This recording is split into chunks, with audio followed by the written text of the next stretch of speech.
so what is Khomeini saying? The great Ayatollah, the leader of the Aqidah of Iran, who started the great movement that Daniel loves to bow down to. What is his position? That the Imams and the Prophet ﷺ control the atoms of the universe and control the entire creation. And they were existed before the creation of the world. Salawat.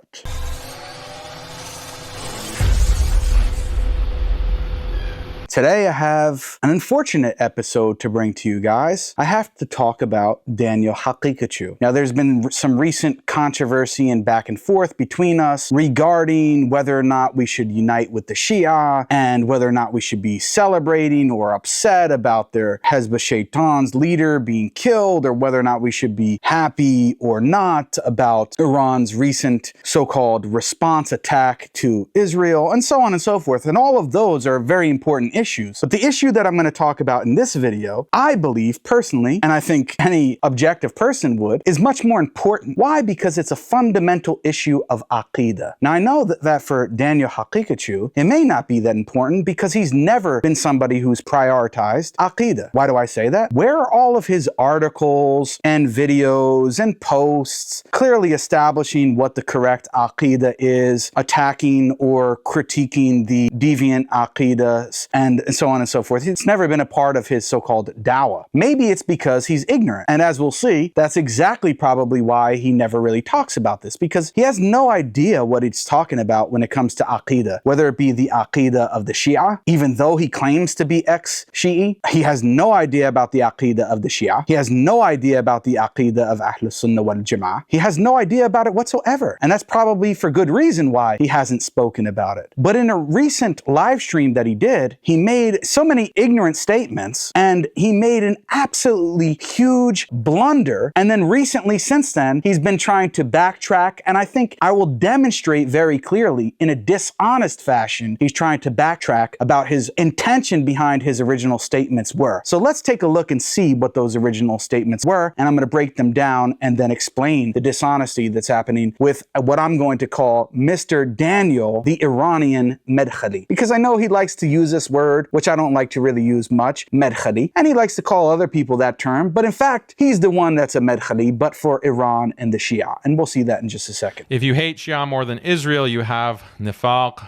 hypocrisy, yeah, or maybe not to that extent, you're just stupid. That could be another explanation.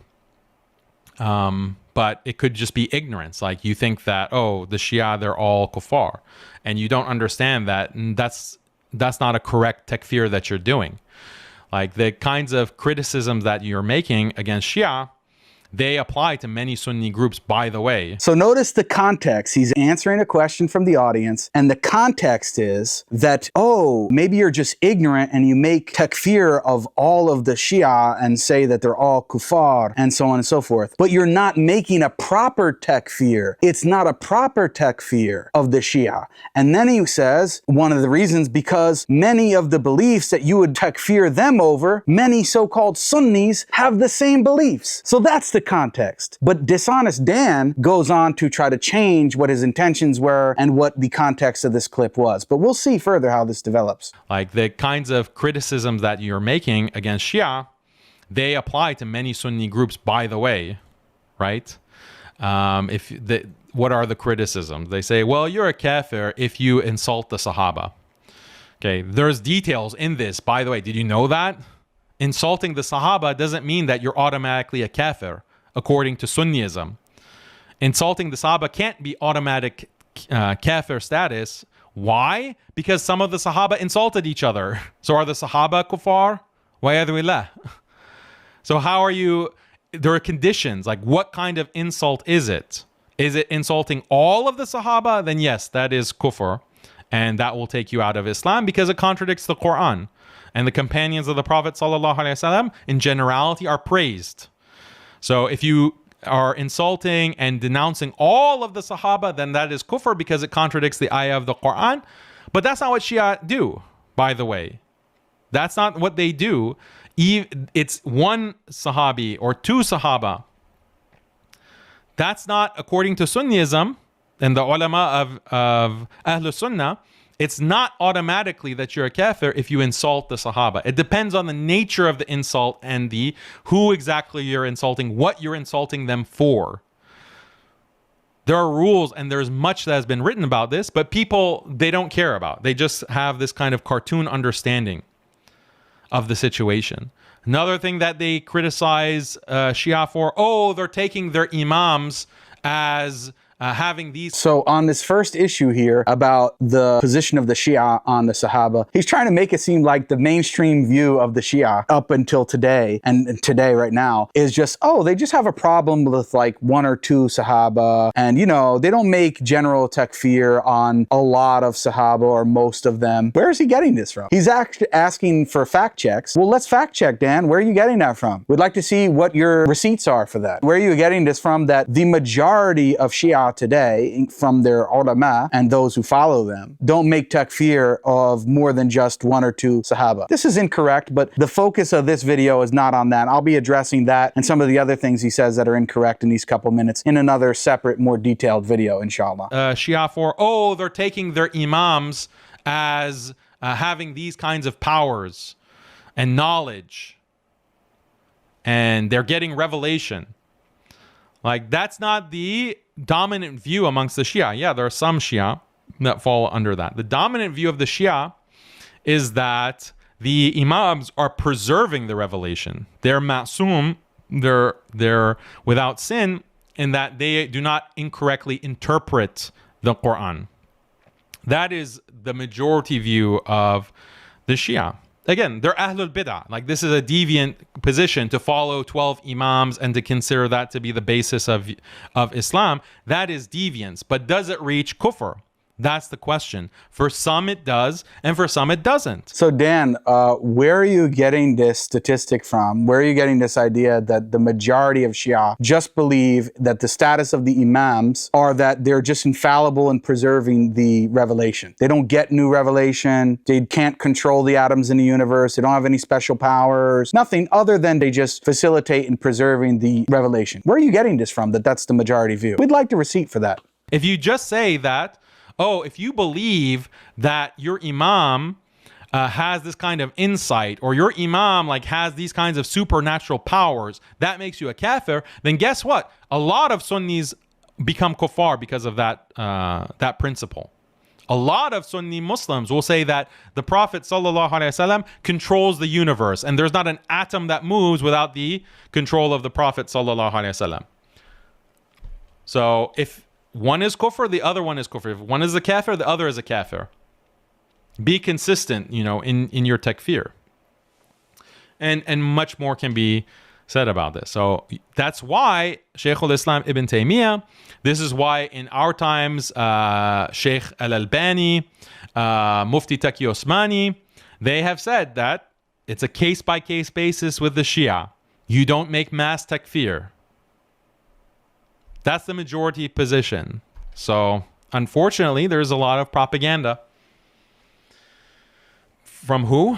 Guess. Who is spreading this kind of propaganda? I wonder. So that's the full context of the clip. Now, that last bit there was the most important part, where he said, well, yeah, and some people want to takfir the Shia over some of them having the belief that the imams control the universe, or they control the atoms in the universe. But guess what? If you're going to takfir the Shia over that, then you would have to takfir a lot of Sunnis, a lot of so-called Sunnis. Now, first of all, any so-called Sunni that believes in this is not a Sunni Aslan, is not a Sunni to begin with. Daniel is calling them Sunnis, maybe slip of the tongue or not precise wording, fine, no problem. But he's saying a lot of Sunnis have this belief. So if you're going to takfir the Shia over that, then you would also have to takfir all of the Sunnis who have that same belief. And there are a lot that have that belief. Now, if you go back to the original part of the clip, what was it? He was criticizing Sunnis for incorrectly making takfir of the Shia, and said why? Because because some Sunnis even have those same beliefs and we don't takfir them. And then one of the beliefs that he's listing is that some of the Shia believe that their imams can control the atoms in the universe and can control the universe at large. Well, so many Sunnis actually have this. A lot of different Sunnis groups hold this view, which we'll see he backtracks on that later on because he got caught with his pants down. So he has to backtrack on that. But we see the context of the video, Dishonest Dan. It was not simply that you were saying, oh, we have to be consistent. So you want to say the original context is you're just pressing for consistency. What you were really trying to say there is you want the Shia who believe this to be takfired, and you also want the Sunnis who believe this to be takfired. Is that what you believe? Because I asked you that question several times on X after this video, and you haven't been able to answer it, either because you don't believe it or you're not brave enough to actually say it. So I don't know which one it is, but we'll let the audience be the judge of that. But anyway, let's move on here and let's take a look here at what Dan had to say on Twitter after that, some of the things that ensued after that. I asked Daniel, is it major kufr to believe that the Prophet ﷺ, or anything besides Allah subhanahu wa ta'ala, controls the universe and every atom in it? A simple yes or no will do. And then he answered, he didn't even give a simple yes or no, but he basically said yes. Where did I claim that it is not major kufr? The point in this clip is consistency. If you take takfir of this kufri belief, you should be consistent in takfiring the Sunnis who have analogous beliefs. Nowhere did I say this is not a kufr belief, but I understand why someone like you may have severe comprehension problems. Yeah, I'm the one with comprehension problems. No, maybe it's just Dishonest Dan backtracking because he got caught with his pants down and he doesn't like it. So then after that, Daniel offers a debate challenge to me, which people can go look at his debate challenge if they want. You'll see here, he's going all over about rules of takfir and different issues about geopolitics and so on and so forth. He wants to bring up all these different issues, right? So I responded to that and I said, unfortunately, there are more serious issues with you. Sunni Shia unity is one thing. Such issues of kufr and shirk are another. So unless you can clearly answer the following question I've already posed, then we need to be debating these more serious aqidah matters. What is your aqidah, Dan? Are you an ethody in aqidah? Where have you ever demonstrated in defending your ethody aqidah? Show us. Where is it? We want to see where you've ever detailed your position on aqidah and criticized the other deviant groups. Where have you done that? We'd like to see it. I don't mean just criticizing the Shia in the minimal fashion that you have. Where have you critiqued the Ash'aris? Where have you critiqued the Maturidis? Where have you critiqued these different groups on their aqidah and tried to establish the aqidah of the Salaf? I haven't seen it, but I'd love to. Then I say, I'll ask it one more time. We're all waiting for a clear response from you. As you claimed, so many Sunnis hold the belief that the Prophet ﷺ controls the universe. Be careful not to upset them, Dan. And I ask again, do you make general takfir of the Shia and the Sunnis that have this belief? Yes or no? Let's see if you'll answer. So that's like the second time I'm asking Dan there. So does Daniel answer? Let's see. No, he doesn't answer. And I asked him like 3 or 4 times. So he responds and says, LOL, why don't you just accept the debate and press me on it live in the debate instead of this cringe attempt at Twitter gotcha? Just accept the debate and stop wasting my time. No, actually, you're the one wasting my time, Daniel, because if you were honest, you could just simply answer the question yes or no, and then we can move on. But if you don't agree, if you don't make a general takfir over the Shia and the Sunnis that hold the belief, meaning that you don't say, for example, anyone who believes X, meaning anyone who believes that the Prophet ﷺ controls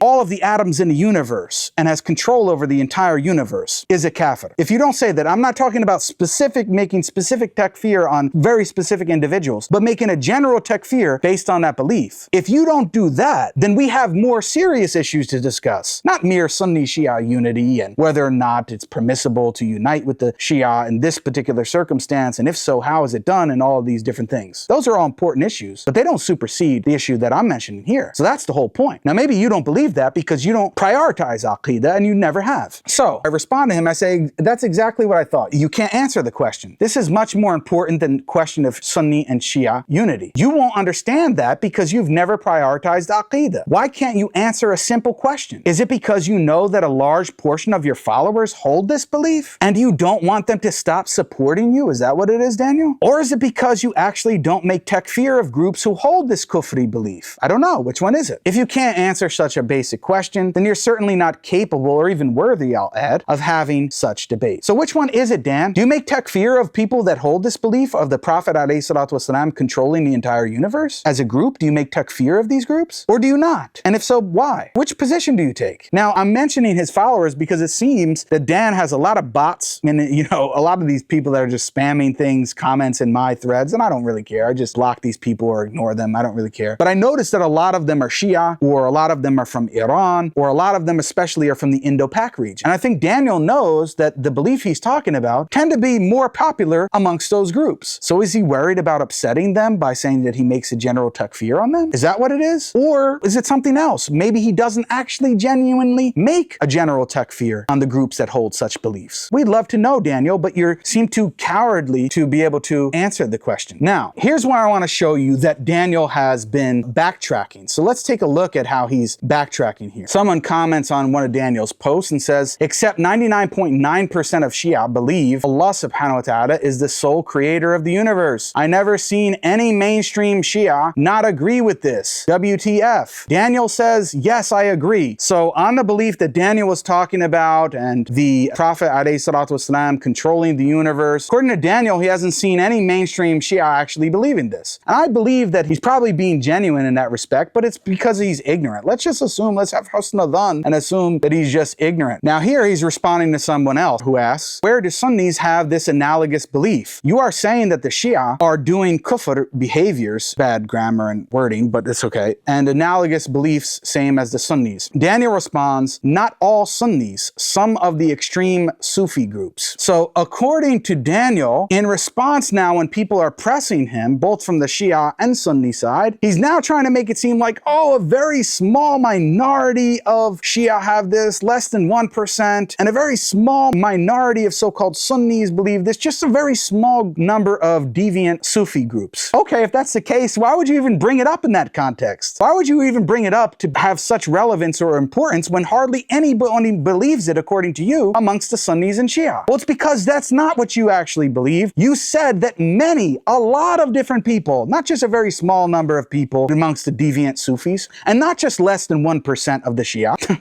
The context was people are making takfir of the Shia too quickly when many Sunnis hold the same beliefs and they're making takfir over that. Well, they're not consistent because they don't takfir the Sunnis who believe the same thing. And there are many who do. So you tried to make it seem like there were many on both sides. Now you're trying to make it seem like there's hardly anyone who actually holds that belief. But let's correct some of Daniel's ignorance here. Let's share another clip here and then show from actual Shia scholars what their beliefs are. Because maybe Daniel doesn't know, and let's see by the end of it if he'll be educated. Because he claims nobody really believes this amongst them, right? It's a very minority fringe view. When I actually talked to a former Shi'i scholar directly, former turban-wearing Shi'i scholar, he told me, Jake, at least 70% of the scholars of the Shia today have the belief that the Prophet ﷺ controls the entire universe. More than 70%. So I'll demonstrate that in just a second. Those individuals, like some village, like you see videos of some imam in a village and he's saying those outrageous kufr, and then that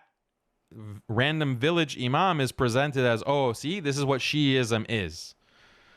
This is a distortion. Like this is not their actual belief. Show me what their actual belief is in, their biggest authorities. Heard that dude. So you heard Daniel. He's making a request. Don't just show me some random village moron that has 5 followers, is preaching to his kids or something like that. Show me what the actual scholars of their tradition say. Show me what the actual Ayatollahs say. What do they actually say? Okay, so we'll take you up on that offer, Dan. Don't worry.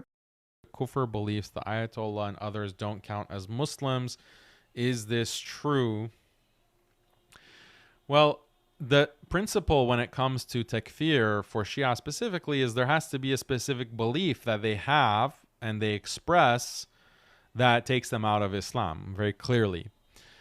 So what is the belief that takes these Ayatollahs out of Islam? There's a question about what about their... Okay, so there's a question. What are the beliefs that take these Ayatollahs outside of Islam? Well, the very belief that we're talking about that you mentioned in the beginning, that they believe that the Prophet ﷺ controls the entire universe, and many of them even believe and go further that the Prophet ﷺ actually created the universe, was the direct cause of it. But we'll get to that in a second. What about their teachers? What about the Ayatollah? What about their imams? Because their imams are more educated. Their imams are more aware of these narrations and these things in their books, and they insist upon being Shia. Are they disbelievers. Again, there's ikhtilaf. There's amongst Sunni scholars, there's a difference of opinion. And you have even contemporary scholars, contemporary Salafi scholars, like Sheikh Al-Albani, the Albanian scholar, who would not even make takfir of their imams. Even their ayatollahs, he would not make takfir. He said, no, you have to have something specific. You have to have something specific that it's clear that they believe and that that person, that individual Shia has expressed for then it to be valid to make takfir of that one particular individual Shia. So there's nuance to all these. But is it true what Daniel said, that Sheikh Al-Albani, may Allah subhanahu wa ta'ala have mercy upon him, would not actually make takfir of their ayatollahs? Is that true? Let's take a look. Let's fact check Dan, because that's what we like to do here. مثلا الشيعة ومن يقال فيهم الرافضة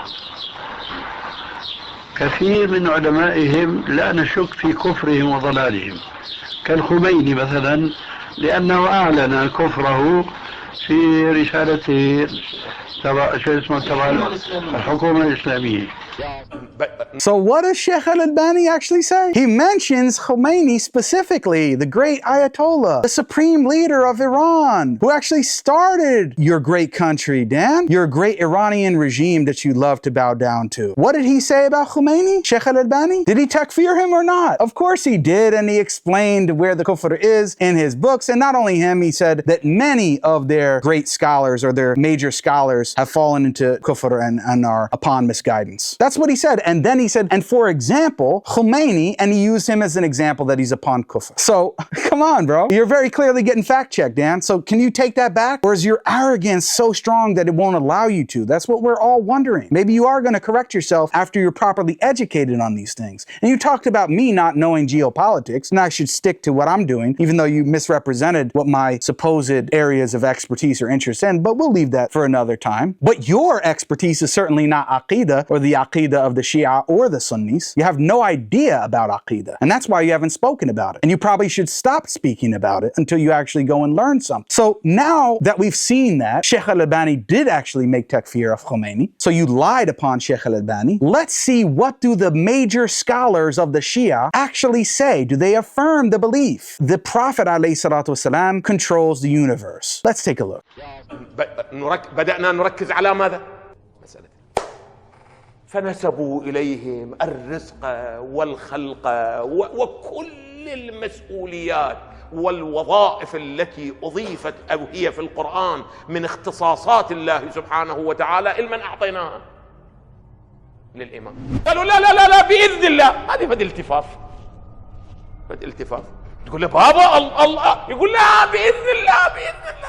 I'll give you. So who's that? Is that just one guy who's from down the street that nobody knows? No, that's Kamal al-Haydari. What does he say? Yeah, of course, all of these different people have been preaching it. They say that the imams control the universe, and what's their get out of jail free card? Oh, bi'idhnillah, it's just with the permission of Allah. That's what they say about everything, and we know that there's some other groups who say the same thing, right? So is it just a small guy? Oh, okay, it's one big scholar, but we'll leave that for now. So Kamal al-Haydari is not just your neighbor from down the street. He's a major scholar today and of the past 50 years or so, whatever it's been. So, I mean, come on. Here, let's listen to a couple other people. The definition in English of what Walaya Takwiniya means.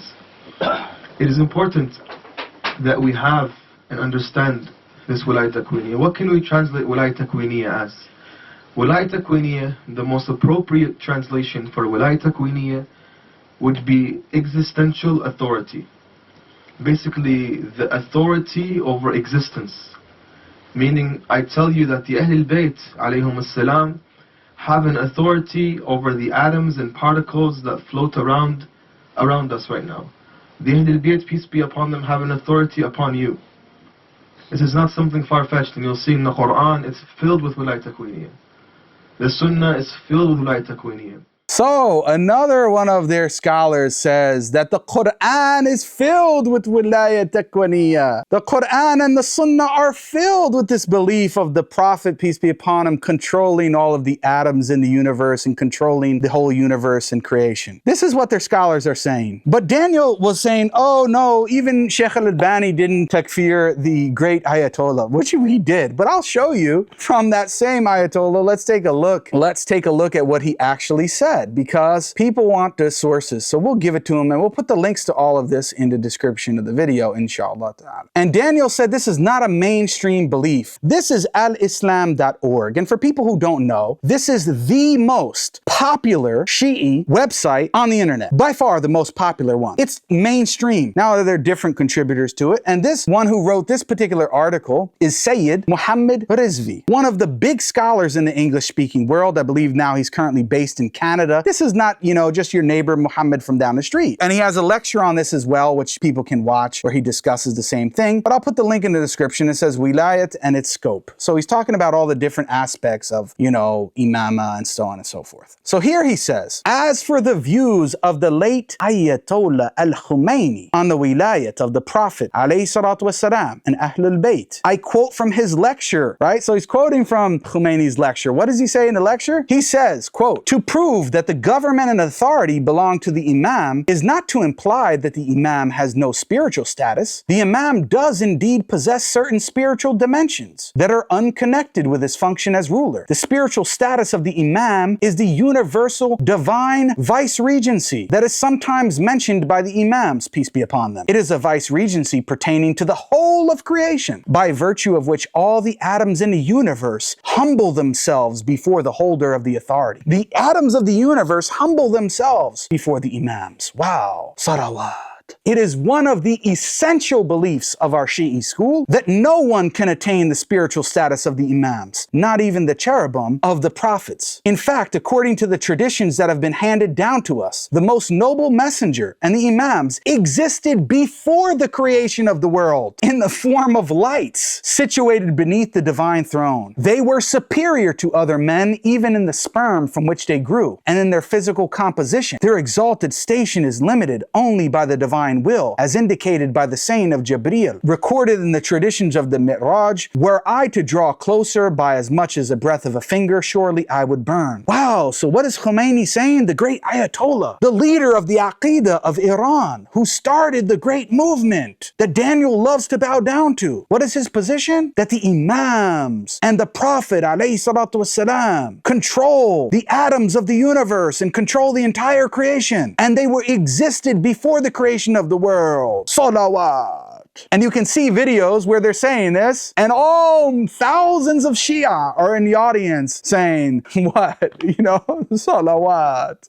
And you're trying to make this seem like it's such a fringe view. We're looking at major scholars saying this. The Ayatollah Khomeini saying this. Then Ayatollah Khomeini, while affirming the political leadership of the Prophet and the Imams, does not deny or demystify their universal wilayat. Coming to the views of who? The late Ayatollah, another Ayatollah, Al-Khawi. And if you don't know Al-Khawi, he's probably, I would argue, the greatest, if not one of the greatest scholars from the Shi'i tradition of the past 100 years. And this is from their perspective. This is how great of a status he has it. This isn't some random guy, fringe opinion like Daniel was trying to make as in some weird place in the world giving a khutbah to like 3 people in the audience. What does Sayyid Al-Khawi say? On the wilayat of the Prophet and Ahlul Bayt, I quote from the transcript of his lectures in which he says, what? Quote, as for the first type of wilayat, the universal wilayat, meaning having control of the entire universe, obviously there is no doubt in their authority over the entire creation, as it is clear from the ahadith, because they are the link in creation. Through them continues the existence of creation, and they are the reason for creation of the universe, meaning that Allah subhanahu wa ta'ala created the universe for them. They're the reason that it exists, and they're the reason it continues to exist. If it had not been for them, meaning the Imams, Allah would not have created the people altogether. The people have been created for them. Through them, the people exist, and they are the means of the pouring forth of the divine grace. Then another quote here. Actually, they have the universal authority just below that of the Creator. Oh, so